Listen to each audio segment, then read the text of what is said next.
నీకేమయ్య నువ్వు టమాటా తింటున్నావ్? నువ్వు చాలా రిచ్ అన్నట్టుంది ప్రస్తుత పరిస్థితి. టమాటా రేట్లు దేశవ్యాప్తంగా మండిపోతున్నాయి.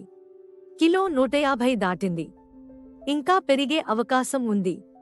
ఉత్తర భారతదేశంలో కిలో 250 అయింది.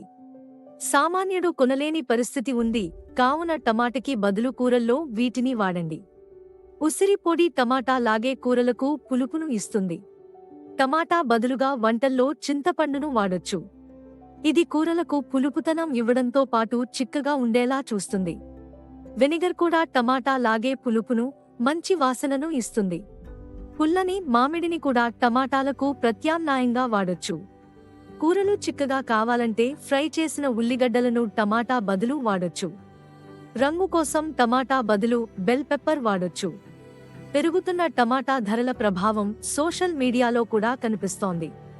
టమాటాలకు సంబంధించి సోషల్ మీడియాలో మీమ్స్ విపరీతంగా షేర్ అవుతున్నాయి. ఈ ప్రత్యామ్నాయాలు కొన్ని వంటలలో బాగా పని చేయగలవని గుర్తుంచుకోండి.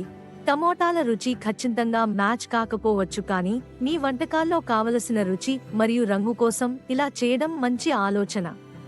వంటకంపై ఆధారపడి పీచెస్, ఆప్రికాట్లు లేదా స్ట్రాబెర్రీలు వంటి ఇతర పండ్లను తీపి మరియు పులుపును జోడించడానికి సృజనాత్మకంగా ఉపయోగించవచ్చు.